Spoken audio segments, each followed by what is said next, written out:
Okay, let's start then to our fourth workshop. So we have had 3 workshops before about European grants, how to get European grants, how in a professional and a strategic way work with this source of income from European Union as additional to other sources, because we know that grants, there are funds which you don't need to pay back. So you don't need to pay equity as you pay for investors, and you don't need to pay back as you pay for bank loans. So grants are good complementary financial way for development of your ideas, of your products and services, and especially if those products and services have social impact, because for this European Union gives a lot of money, and I have shown you this number for this year, 190 billion euro for all grants and programs which were released for this year, and it's approximately this money which are released every year. So here sky is the limit. It's just to know how to navigate this jungle, because it's quite a jungle if you don't know. But if you know, then it becomes a strategic and plannable source of income for you. So today, as Paulina already introduced shortly, my promise for today is that I will share with you everything I know from 20 years on how to build strong project partnership and why we need partnerships as well. Then action plan, because every proposal has, instead of business plan, they have action plans or activity plans. So I will show you examples and tell you how strategically and practically work with them, so they're convincing and realistic, and that those who read evaluators, they understand what you mean with your plan, and also how to connect budget to the plan and how to divide budget between partners. So, and I will, as in first 3 workshops, I will basically give you recommendations, tools, methods, and insights from the fields. And I will share exactly how we work in my team, and we work with it. This is our daily work, grant writing and grant management. So I will share with you secrets of the field without any filters. And those of you who will be strong enough and also patient enough to watch to the end of this workshop and to be with us, you will get a special bonus. I will show you some funds which are open for Ukrainians. And in 2024, European Commission opened historically many funds. Like now, Ukraine is much more, has much better position on this market. So you can apply with your deep tech or tech. You can apply for different funds in the areas you work: health, food, climate, psychological health. Like I will show you which funds are available for you. I just made a mapping and will share it. But of course, Paulina will share presentation as well, so you will get that list, bonus if you can't be with us. So it's fine. Let's start. So today we have 3 parts to go through. We have partnership, we have activity plan, and we have also budget. And principles for that we will go through together. Let's start with your partners, with your A team. So, partners.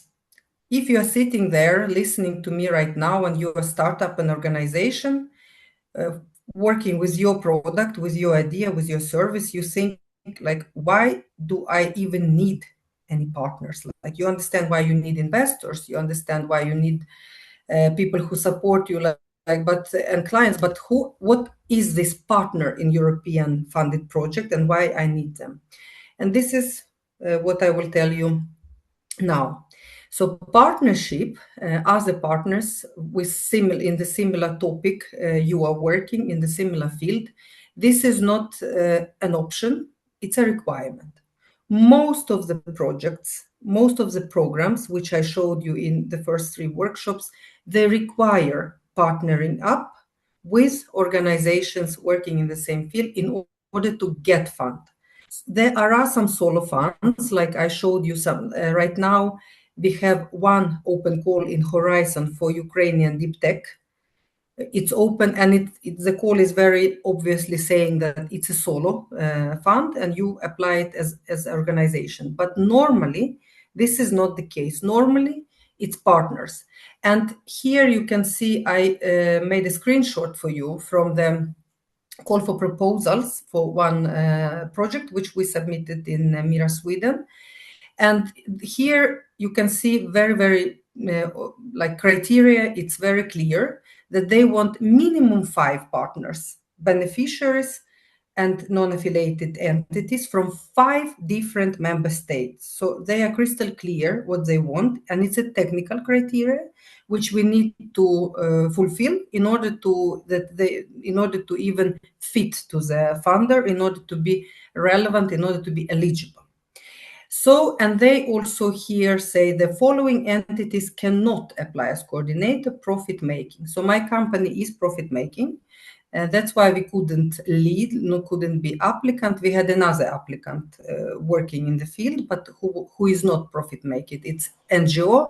And we, even though we prepared the application, I wrote it with my team, but we were a partner, not a coordinator.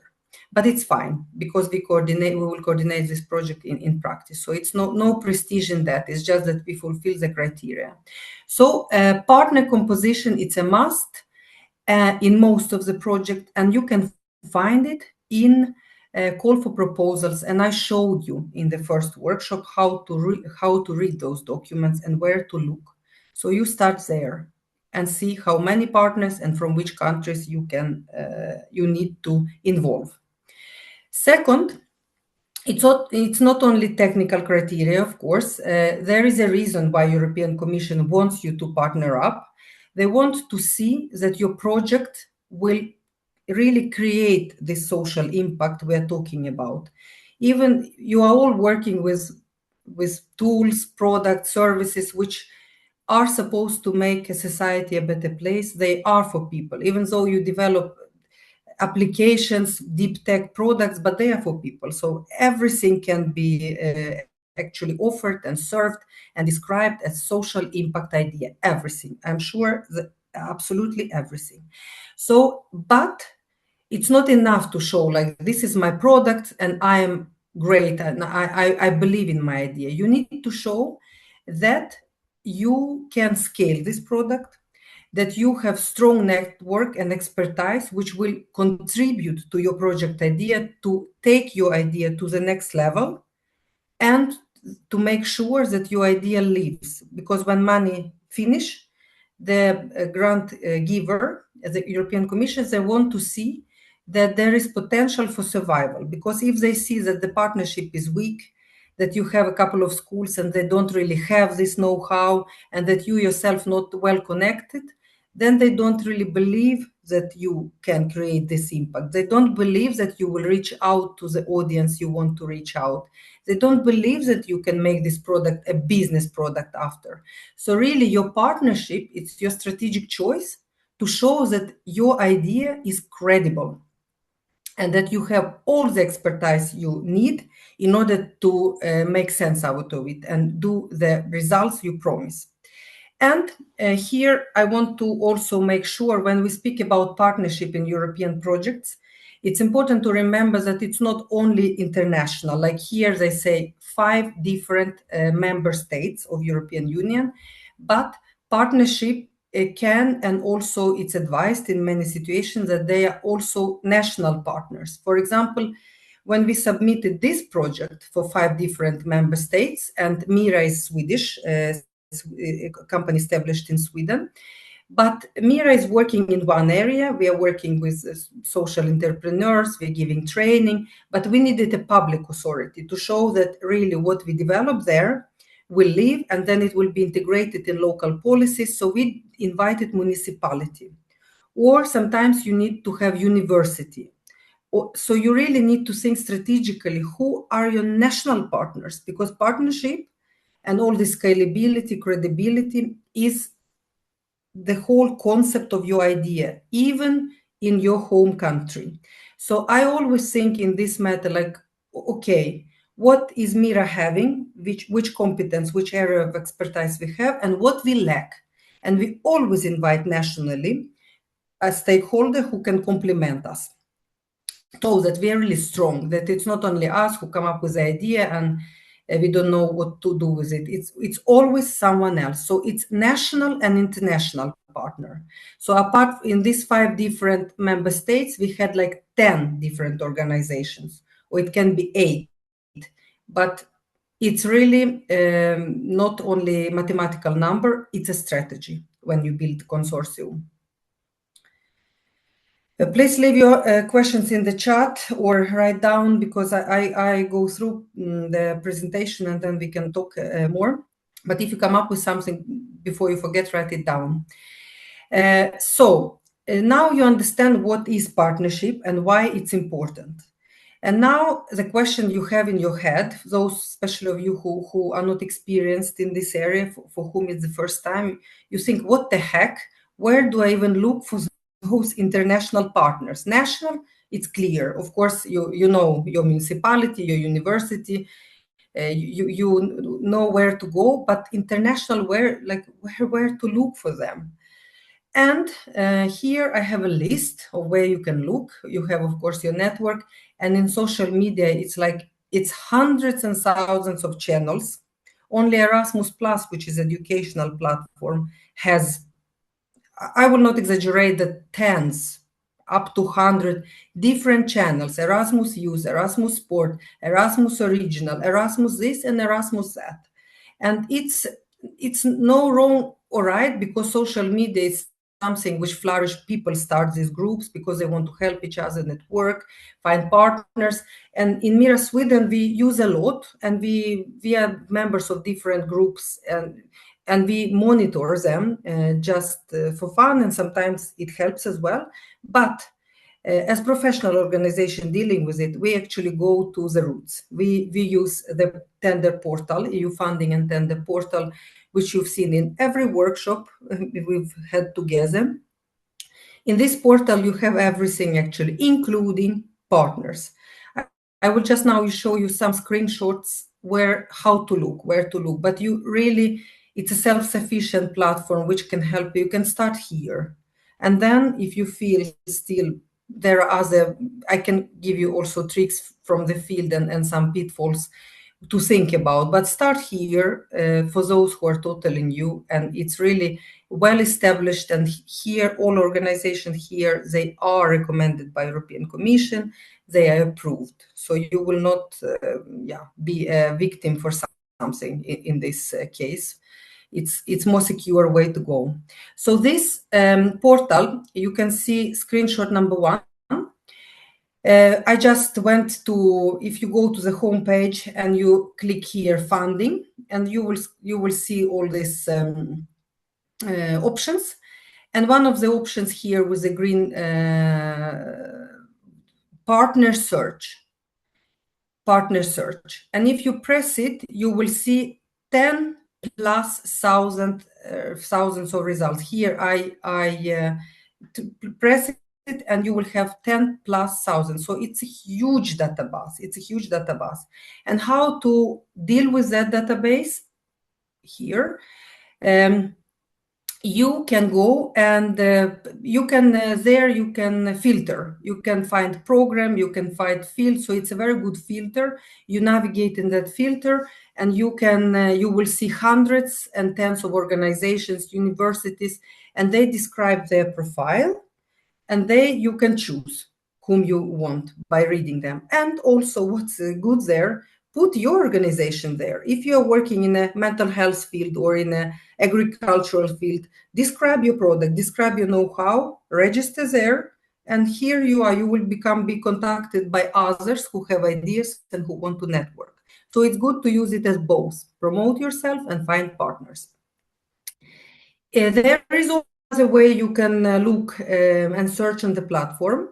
You can go to a specific call for proposal, and in this call for proposal, you can find here, if you go, for example, it's a call for proposal for, I found this topic, Gen AI for public administrations. I pressed that, and then for this call of proposal, the European Commission has also a button which shows that partners interested to cooperate in this call. So if you found something which is appealing to you, a call of proposal in your area, you can check there on this page, and you will even there find tens of organizations who put their interest there, so you can find them. And it's actually 21 items found. So if you want to just check the platform generally, it's 10,000 contacts plus. If you go to a specific project you want to apply, and you will read the rules, and there you will always see a button, partners who are interested. And then it's 21. It's much easier to actually scroll and navigate. So read those and contact them, because it's always contact information. So it's a second way how you can use the platform. And third way, in the platform, they also publish, European Commission always publish those projects which have been funded and the results which have been developed. So, for example, Mira we have developed tens of projects in this company and hundreds of projects for our clients. So all those which have been approved are in this platform. So I can also filter and find those. So there you can also check like which product have they developed, are they serious, in which area they have worked. And in these products, you can always see which partners are behind those products, which consortiums are behind, and there you can find your partners. And you can understand that these are organizations which are already experienced because they have done this project before, and you can invite them for your project. So basically, if you want to go professionally to search for partners, use EU funding and tenders portal, and there are 3 ways.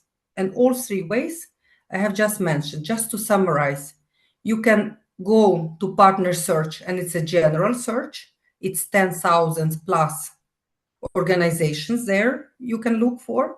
You can start there and filter country-wise, topic-wise, and the different indicators. Or if you have found a call which is interesting for you, which you are preparing, in this call, it's always a button where European Commission lists organizations which are interested to participate. So you can put your organization there in this call so others find you, or you can find your potential partners. It's 2. And 3, there is also EU funded projects in the same portal. You can see here with yellow. You can find press there. And in EU funded projects and results, it's also 10,000+ funded projects and results. You can filter a program and period and topic and find your topic and find projects which have been done before you and partnerships which have been involved. And then you can invite experienced partners. So if you have no contacts, no network, and no whatsoever thoughts, this is the perfect tool where to start. Otherwise, in Mira, we use a lot, of course, apart from this, we use a lot this tool. I will be honest, like 50-60%. But we also use a lot of, well, it's already established partners, but we have been working in the field for many, many years. So we, of course, invite partners from our existing network by recommendation. And it's also a way to go. And in this list, the list we use social media. We use that, but not it's in our priority list is in the bottom. Because we want, we want to have good partners, because even though project goes through, if you have chosen not wisely, you are stuck with those partners to the end of the project, and they can destroy quite a lot if it's not well-chosen partnership. So it's extremely important to connect, to talk, to find out who they are, and not to be happy for the first yes you get, and like, yes, you're a partner from Finland or from Norway or from whatever. Great, we take you because you said yes. Really jump on the call with them, check who they are, is it clicking or not, because it's you who will work with them then, and it can be extremely hard to get rid of that situation. as a WISP. So this is the second very important step. So step one, we discussed why you need these partners, why it's important for you. And step two, even if you understand why it's important for you, you have a question, of course, where to look for them. So now you have these two questions answered by me. If you have more questions or comments or something you want to know more, write in the chat. We will follow up with that. But now you know these two secrets. And before we continue with, because it's a lot of information today, your head will be exploding of all that info. So I want you to also engage a little bit and just take a minute break and to think yourself. So I want to make a little poll here. So we have these three criteria for partners, for choice of partner. What do you think is most important criteria and what is least important criteria? So when you choose your partners, is experience most important? Is geographical position is most important? Or is it complementarity, that they complement your know-how, that they complement your experience, which is most important for the grant givers? What do you think is most important? And you can rank them. You can rank 1 to 3 or 2, 3, 1 or 3 to 1. Like most important come first, then medium, and least important of that comes last. And you have 30 seconds to number this. And then Paulina or Lilia, if you can help me with, because I will not go back to chat right now, or I think it's easier, smoother not to go back to chat.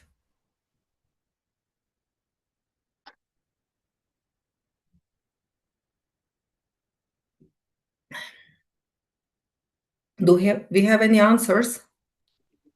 Yes, there are several answers. 3, 1, 2.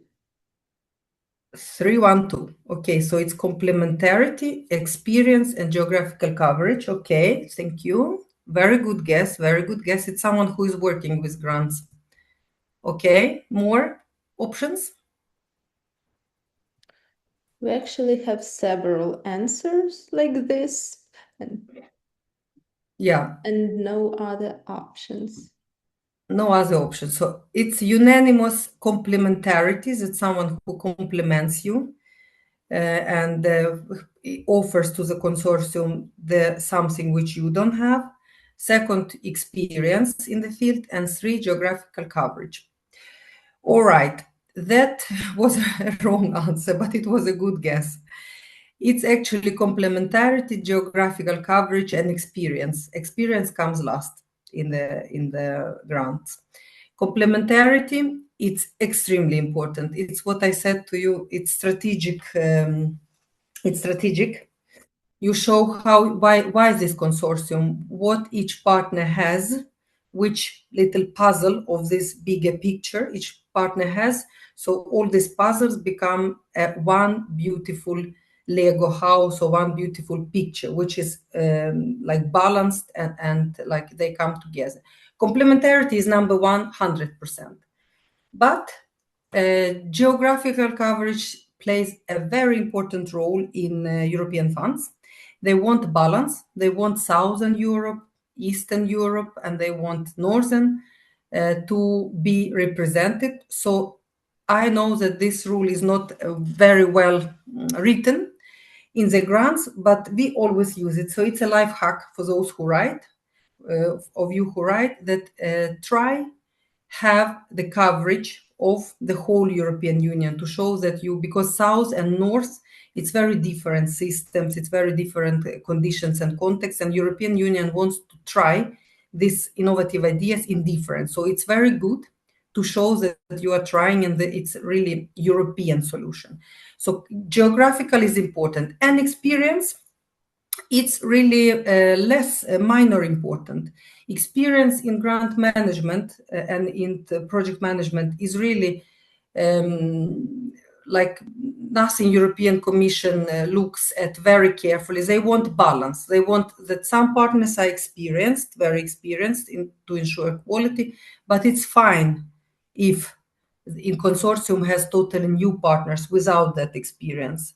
It's actually very good. So we always, when we write proposals, we want to include one or two new to show that it's not only old in the game who know, who all the time write the projects. We always balance with new organization to show that we are inclusive and that we are taking in new blood all the time. So think that experience is really not important here, and not even experience in the field. You need to be experienced in something, one, like what you do, and everyone is doing their thing, but it's really not the broader experience in all areas. It's your narrow. It's very important that it's your narrow experience.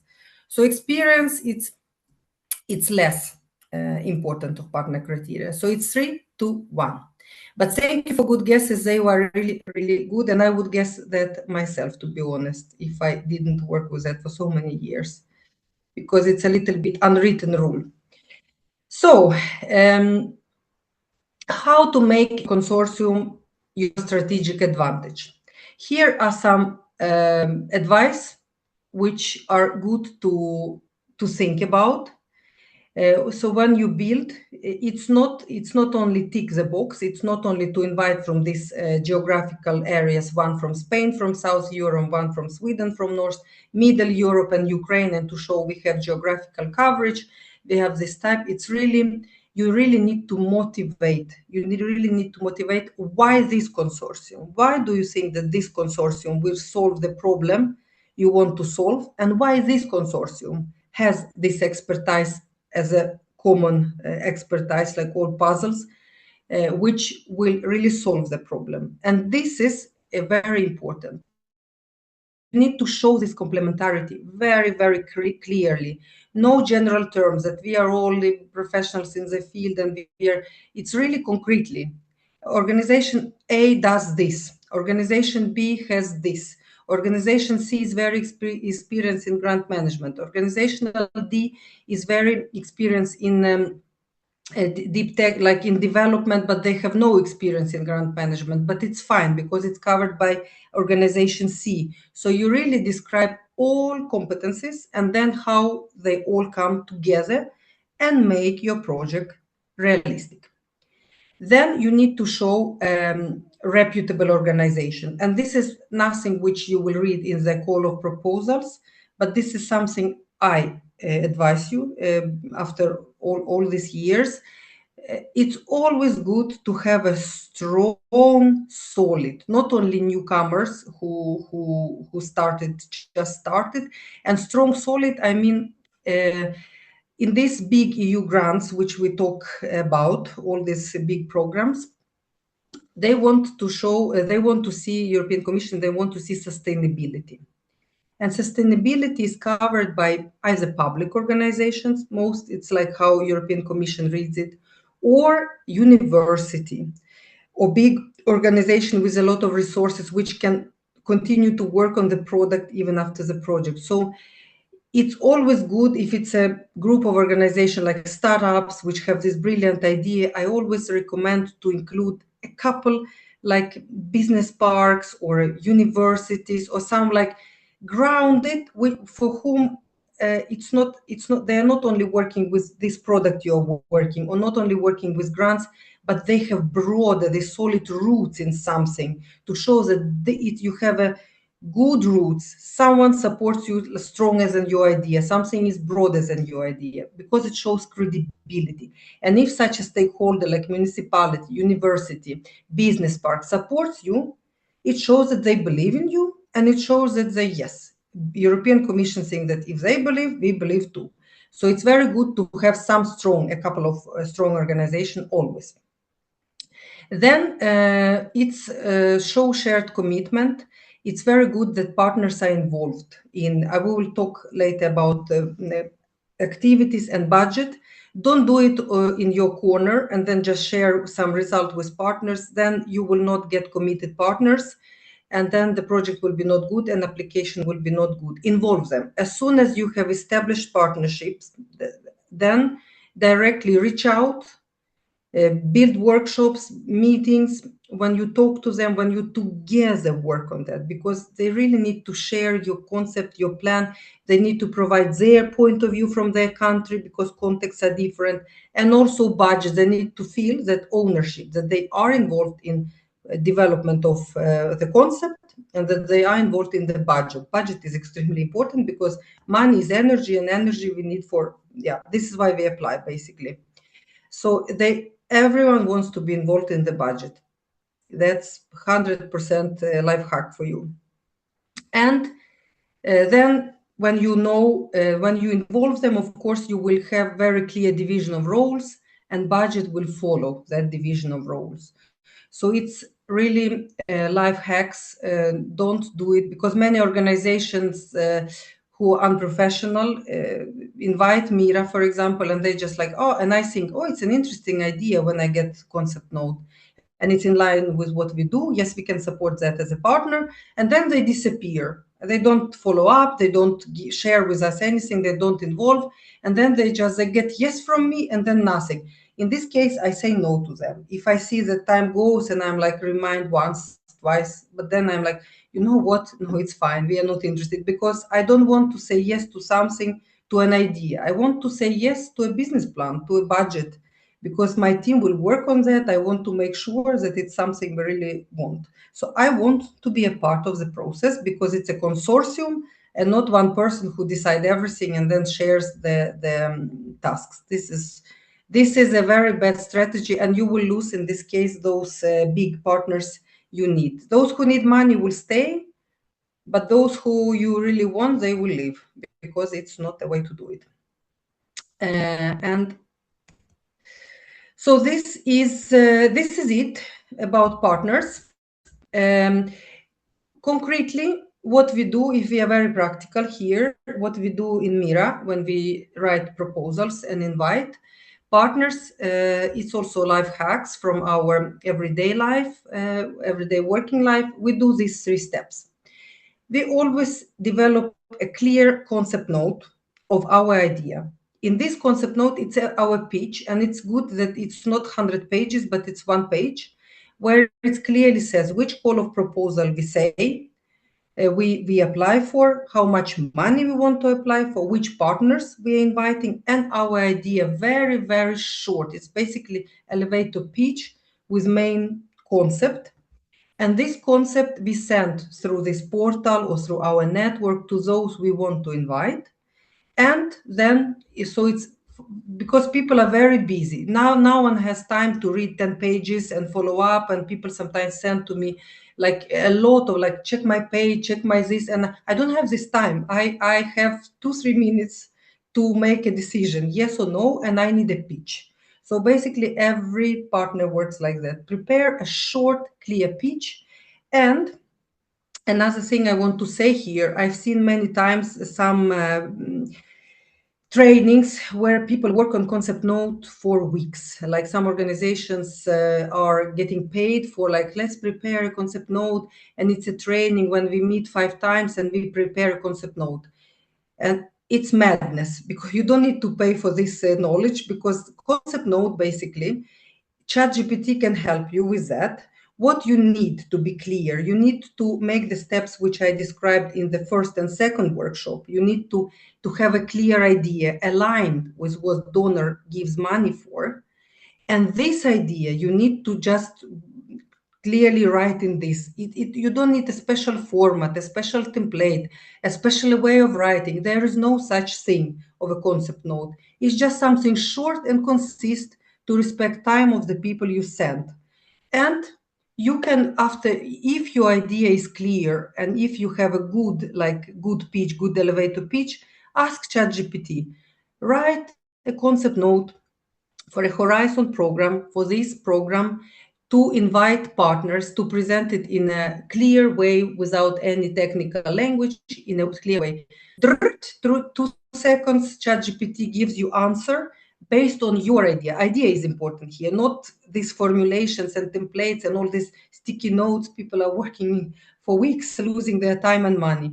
So this concept note is something simple. I urge you focus on idea and not on formalia here. Okay, good.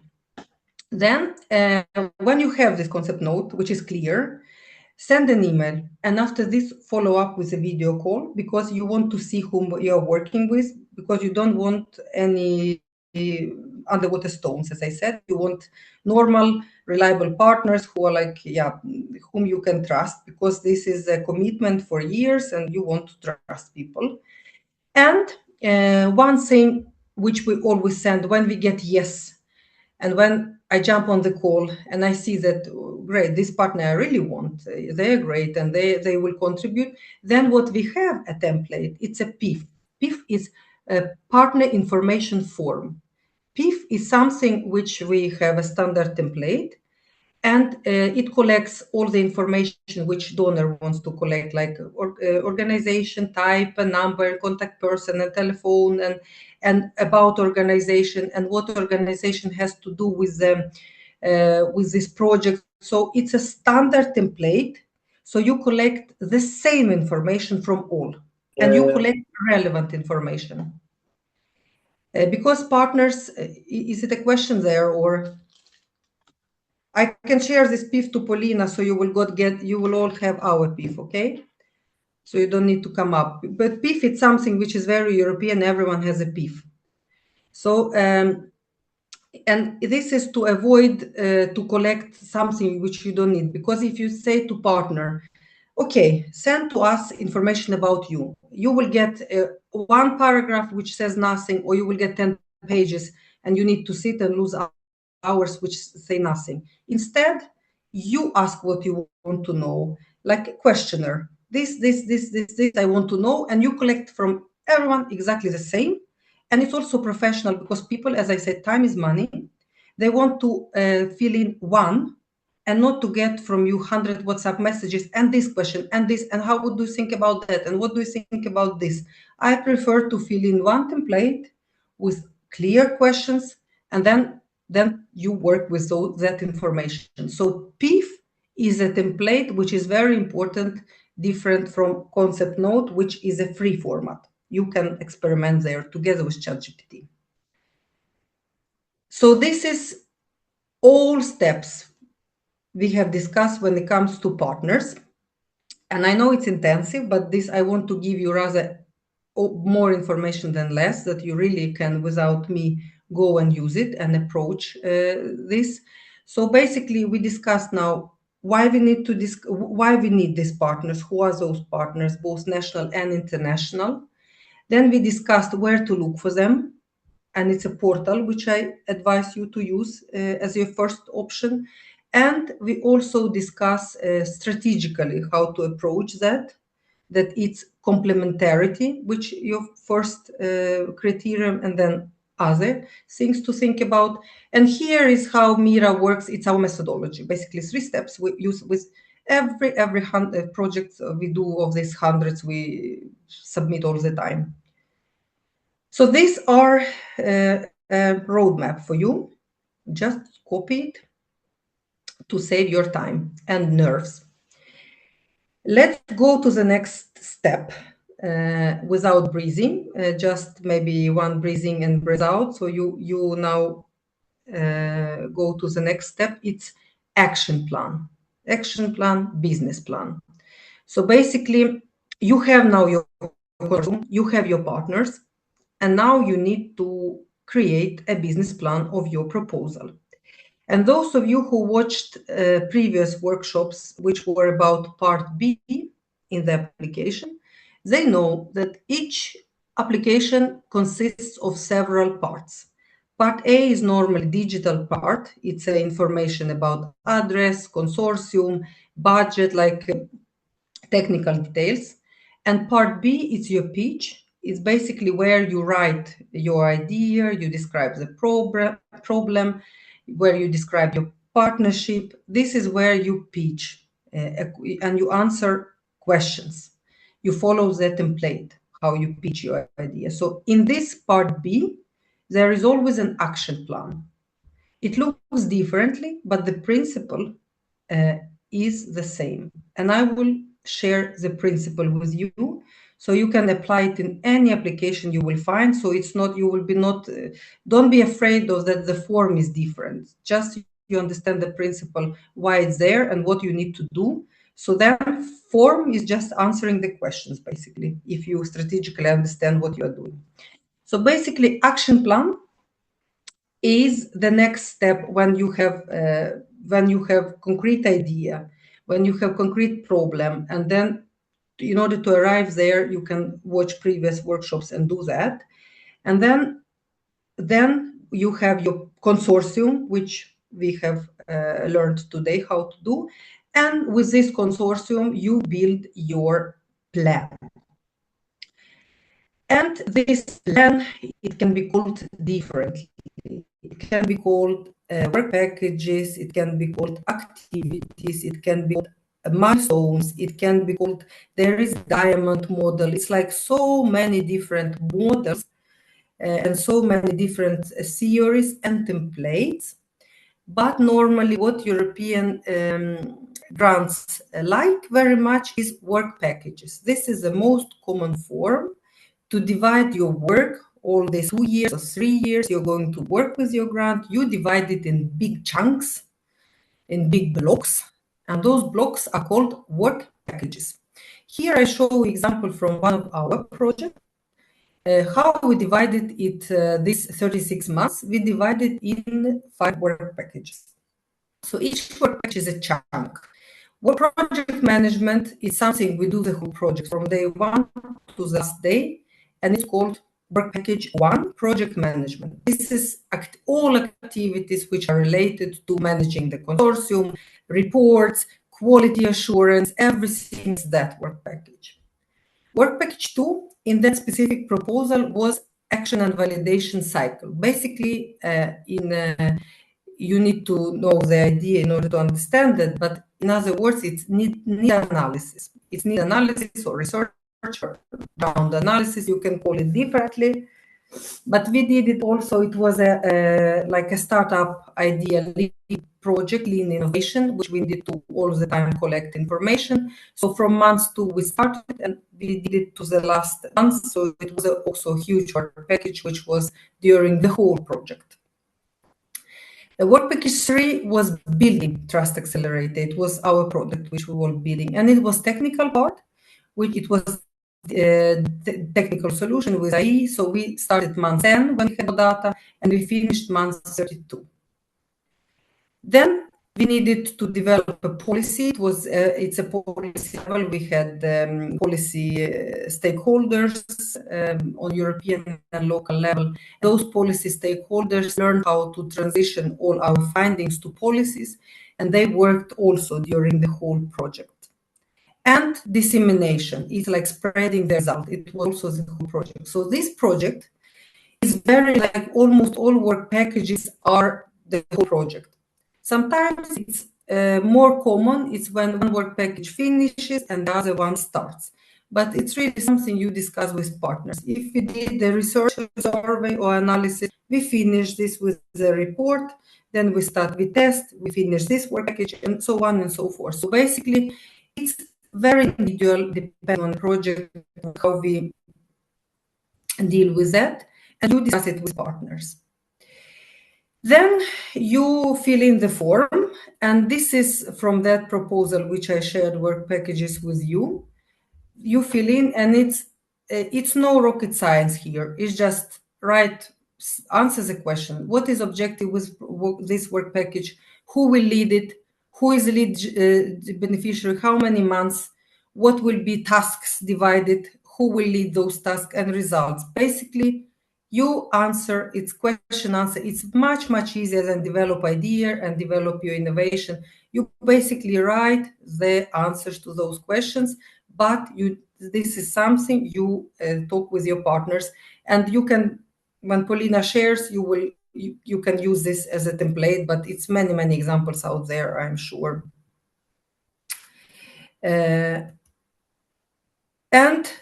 when you have done that, you go back to beginning of part B, and here you explain your consortium. So basically, It's always in every proposal, you need to motivate, you need to write that why this consortium. So here is your pitch. And I always do this part after I'm finished with working plan, after I'm finished with all the work packages or activities or whatever, because I have a clear picture in mind who is doing what, who is not doing what is every role. And then with this in mind, I can explain this part, because some people just write at the beginning and then it becomes a general text. It's like university is doing research and this company is doing development and municipality is testing. It's not enough. You need to know what's your plan, and then you will really give these little details, little hacks here that evaluator will be convinced. So wait with this part until you have filled in your work packages and do it last, even though it's at the beginning of the proposal. It's called consortium setup normally. And here you answer the questions, but you will answer them when you are informed, when you know exactly what you're answering. And this is after you finished your action plan, after you finish your work packages. And here, what? Why did I'm sorry. It's something which happened with I pressed. Yeah. Sorry. It's like now driving a car in the mountains when you look at this screen. So basically, after filling what you need to know when it comes to formal part, that you need to formalize partnerships. That many programs, they ask a specific document which proves that partners said yes to you, that partners agree to be your partner. And it's normally called letter of intent or letter of support or different names, but the same concept, that it's also you read in the technical criteria what they want from you, and don't wait until the last minute you submit when you send. Collect this information in advance, because people are busy and you are risking not to fulfill technical criteria if you wait. So when you at the beginning doing your PIF and collect all that information from partners, send also this letter of intent for them to sign by their director. So you have this document, and if you need other documents, sometimes they require CV and other documents. So check what you need and collect in advance, so you have it already filed and ready, and then you can work with your part B and not be nervous about not in the morning of when you need to send, you start like, oh God, letters of intent, I need to send, because then it's a risk that you will fail because people will not reply or something. So just one more thing to say about partners, that in these proposals it's normally two categories of partners. It's partners or associate partners. Partners are those who are formal partners of the consortium, who sign an agreement with you and also who get a part of a budget. So they have concrete activities in the proposal, and to these activities you link their budget, so they get the money as well. And associate partners, or silent partners, they're called sometimes. These are unpaid partners. It's someone who support you, for example, local government like municipality or university, but they are not paid. They just show the letter of support that they support you. They will be involved, like sitting in your like steering committee or testing, but they're not paid. They support you for other reasons.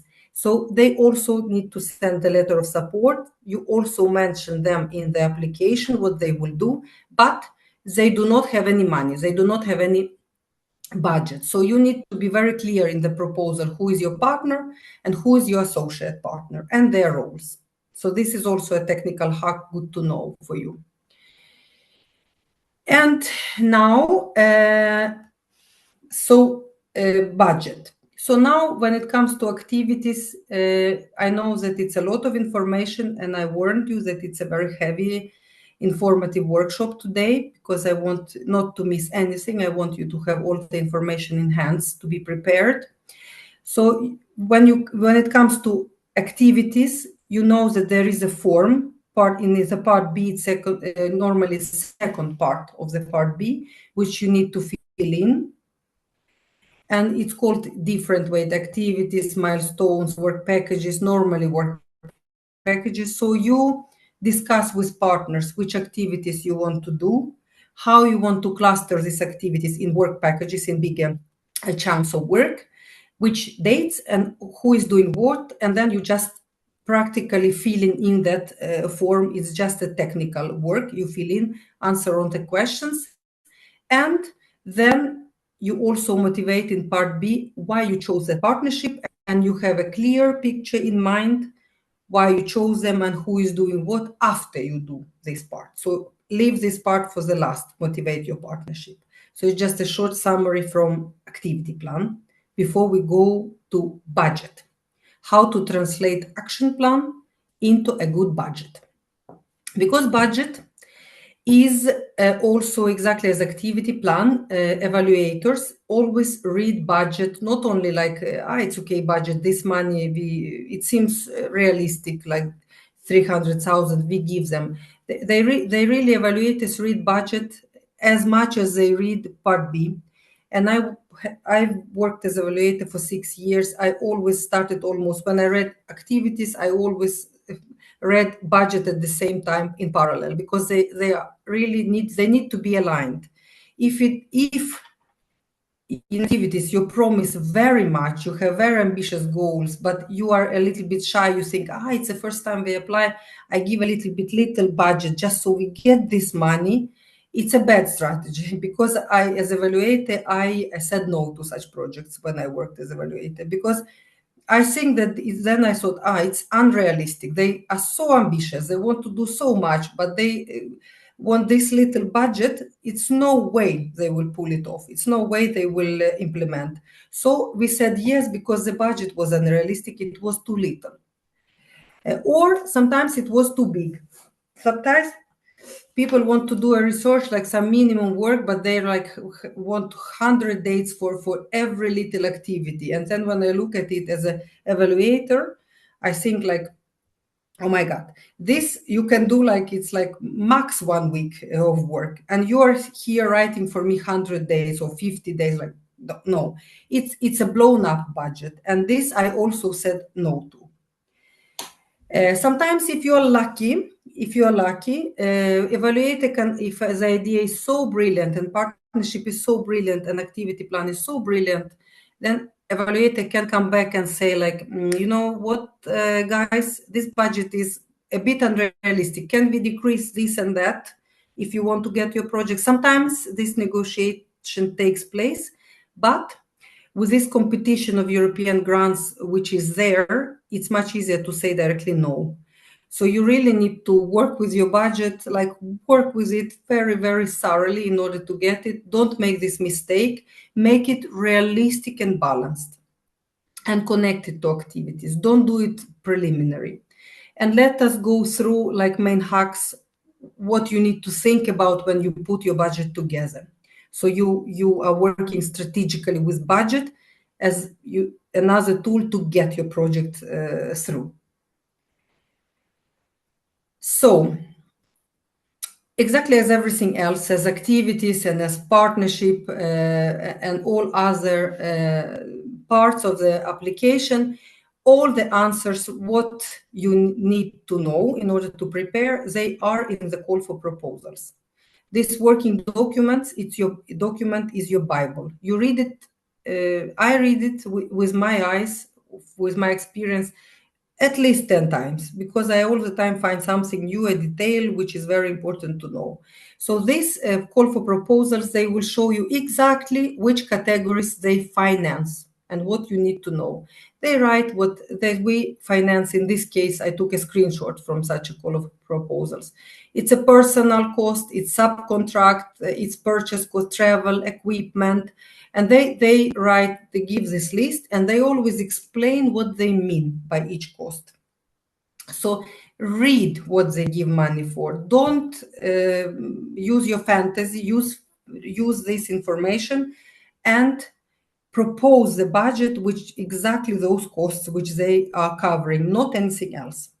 And normally in all proposals, there are 3 categories which are always mentioned, and it's all good for you to know.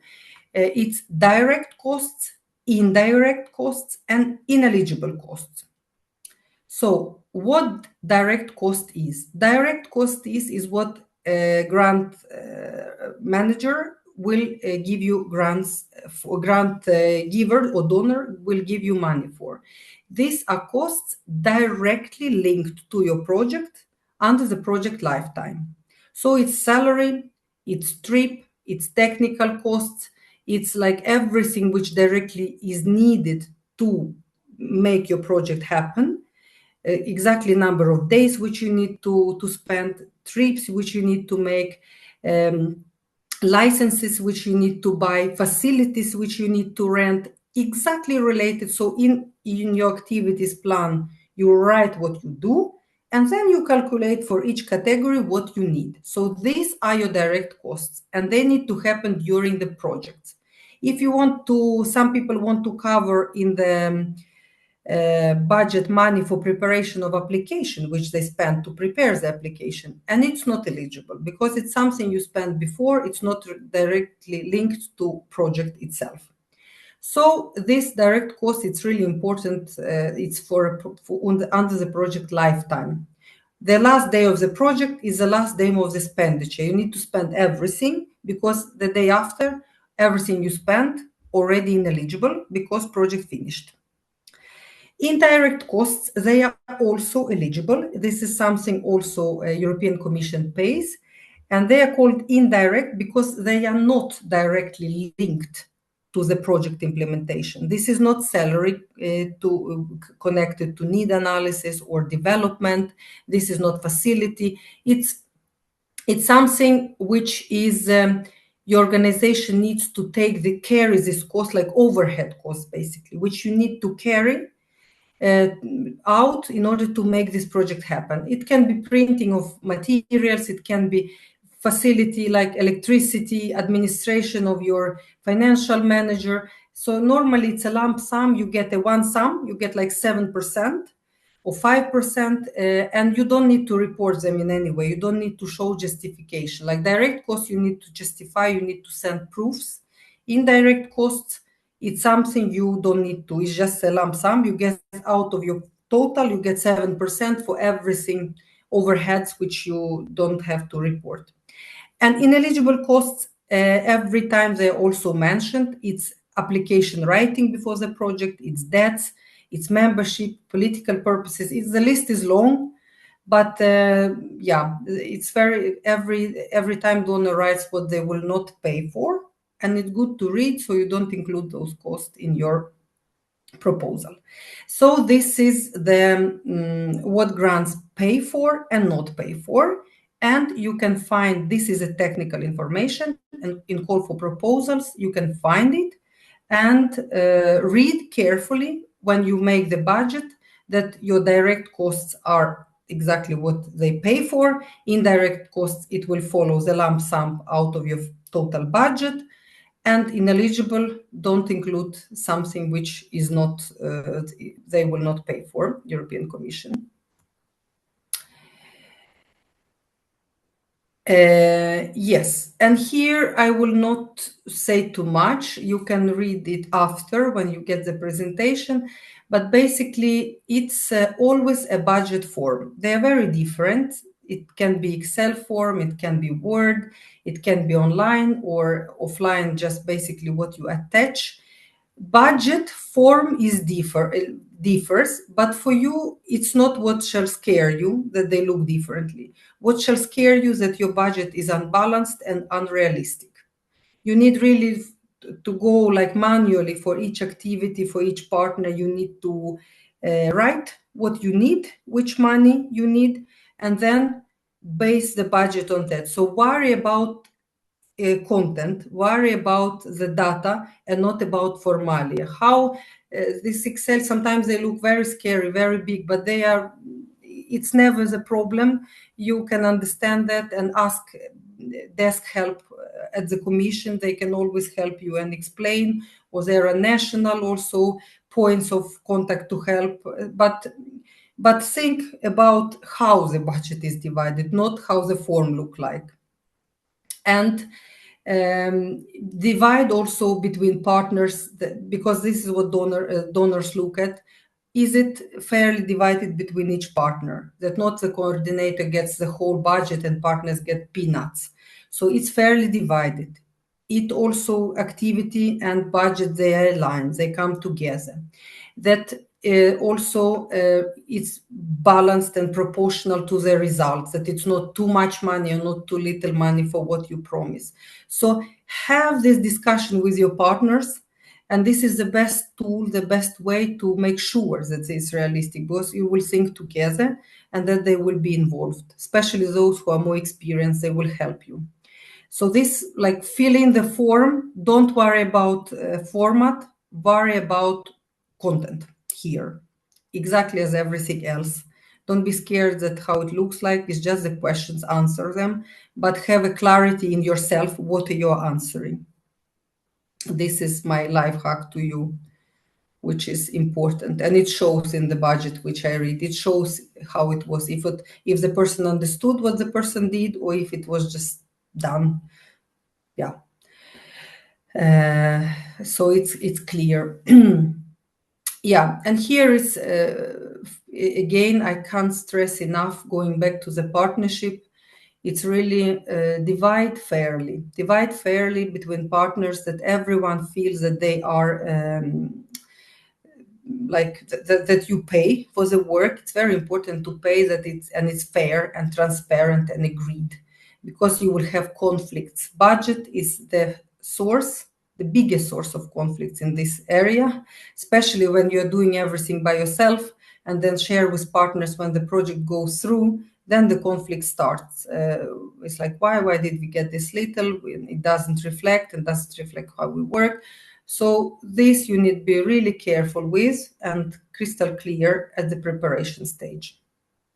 And follow eligibility rules, and eligibility rules are written in working documents. So follow that. If it's only salary, money are given for, then it's only salary. If it's salary and travel, it's only that. Don't add anything which is not covered by the donor.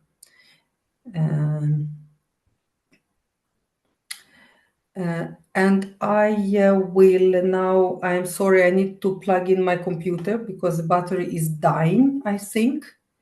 Give me 1 second, and you can, while I'm doing that, please read this case study. I will show you with a very, very little mini budget how it can look like. So it somehow, I want you to think a little bit for yourself and to melt this information, because it's a lot. So while I'm plugging in, please read the case study, and I will go through it like a minute or two. Thank you.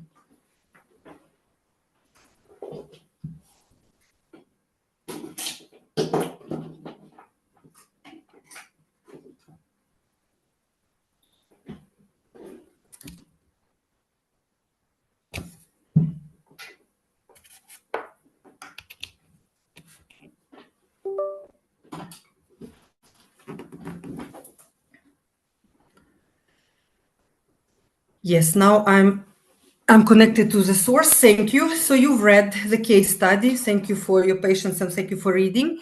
So basically, this is if I apply for a super little project, 6 months, 9,000 euro in total, 9,500.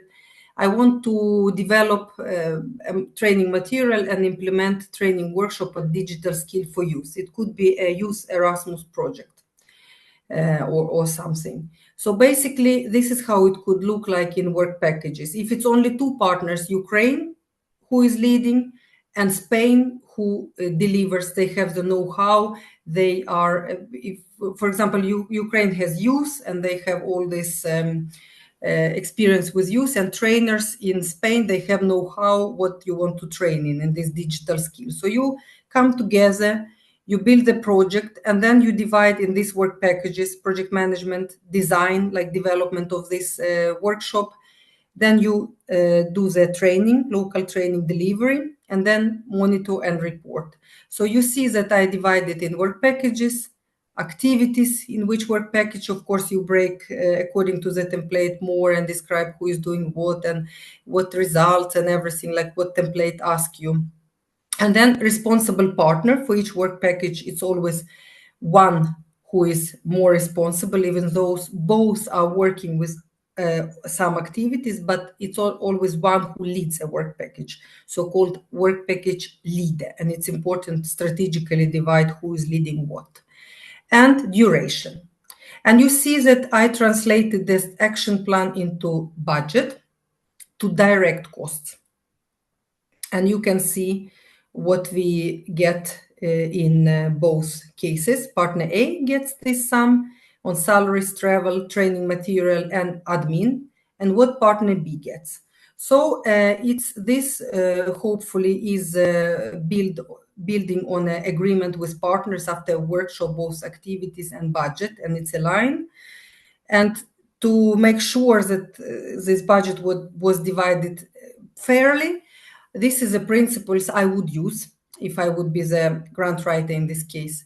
I would really, here you can see that partner A manages coordination and development of materials, and partner B delivers training. So this is a puzzles which are two different competencies which we put together.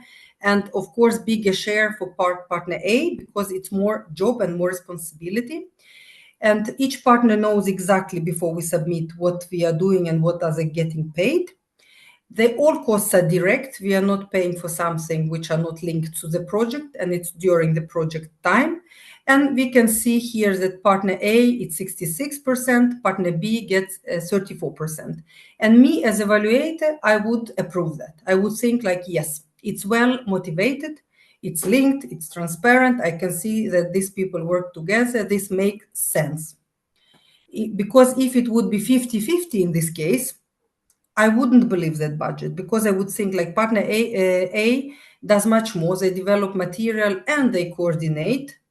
Why they get only half? Why Spanish gets so much? So it's really, you see, content is important, that you are really logical when you submit it, because here you can follow the logic, and it's everything comes together by this logic.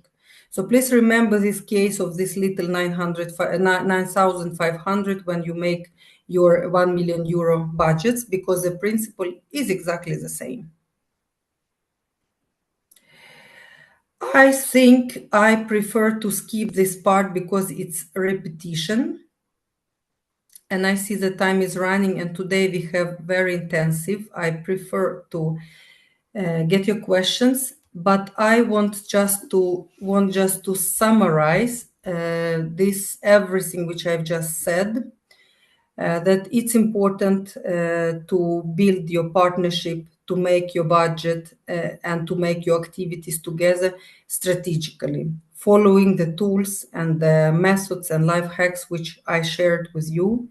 Because when the evaluator reads part B, this all, you can all see that very, very clearly. And all with me, when I was an evaluator, I was sitting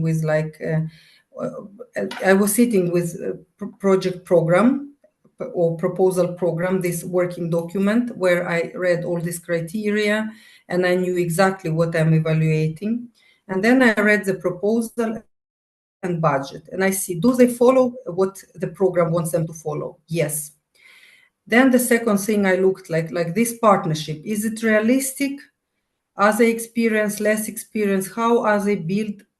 And then I read like motivation, and I said, yes, it makes sense. I see that this mixture will really make what they promise, because they pitch it very well. They motivated here in the proposal very concretely and clearly, not in general. It's very concretely, clearly connected to the project outcomes and activities. Check. Then I thought, yes, okay. The next step, activities. What they want to do during these 2 years, I looked at those work packages and activities, how they're divided according to experience and time, what time is put, and I thought, yes, okay. Then it's divided fairly. I can see it's divided according to experience. It's divided according to countries, who is doing what, and it makes sense. And also they answered all the questions in this, because it's actually, as I said, no rocket science. It's just everything is answered exactly in the template. Just answer question. Yes. And then finally, budget. Is it a realistic budget? Is it really what's needed to achieve, to do all these activities, not something like imaginary, all these activities which they want to do? And how is it balanced between the partnership? Is a coordinator taking half and all other four partners taking half? Or is a coordinator taking too little? They will not be able to manage. I evaluate this and I see that, yes, it's well balanced, it's fairly divided, and exactly linked to activities, not more, not less. Check. And then I think this proposal goes in my list in a very, very high level. And then it's high chances I approve it. So think strategically like this. You do these things. And what's our time? This is your bonus, because then we will go for questions.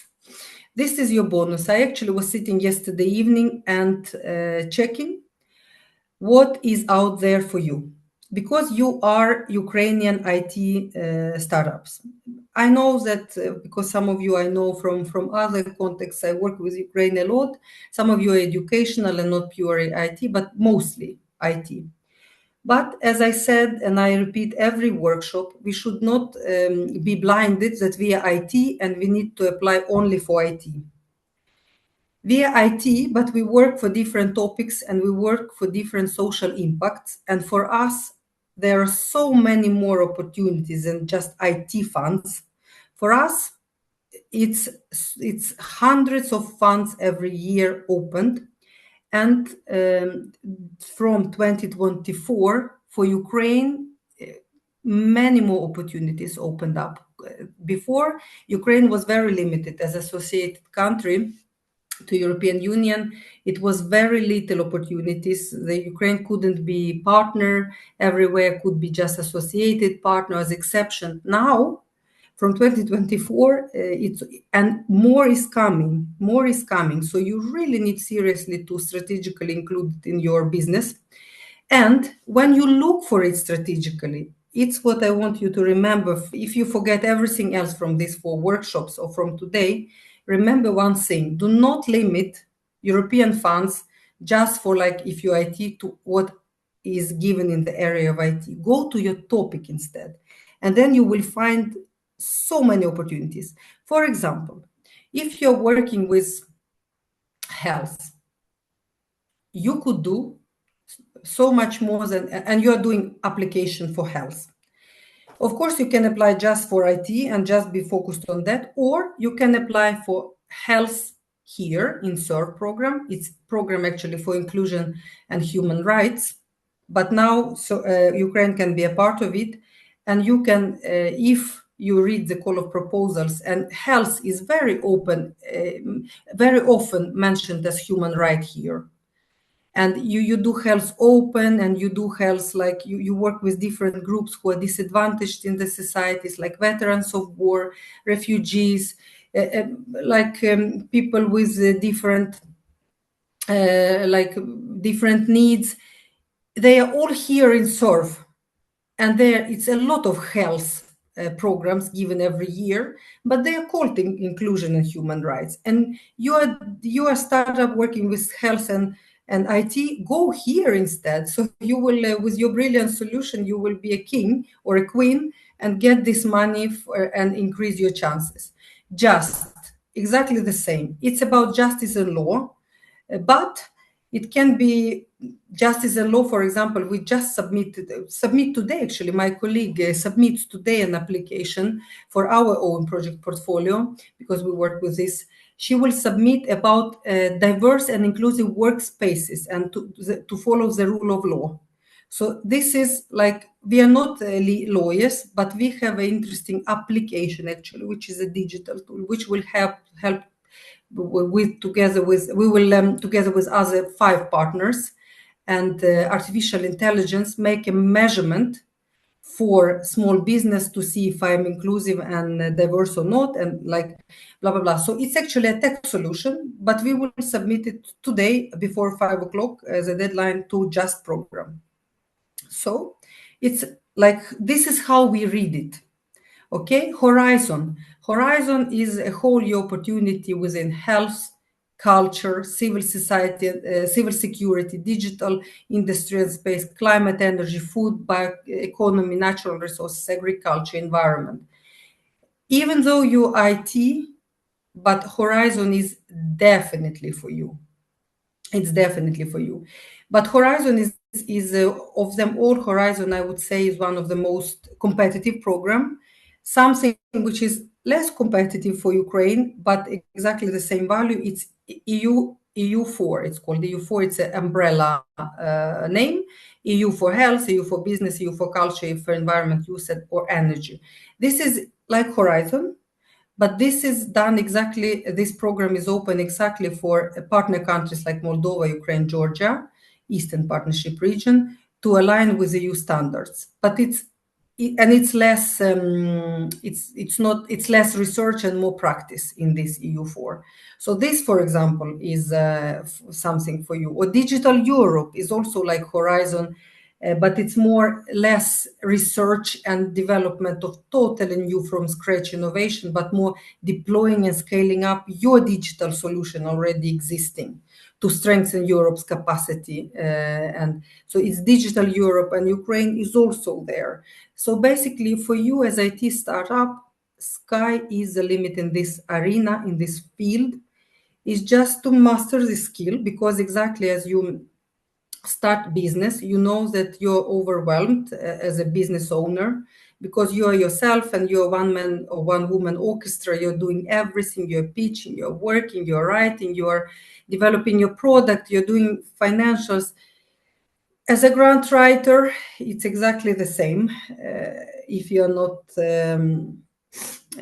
if you're not experienced, but it's a skill, it's a muscle.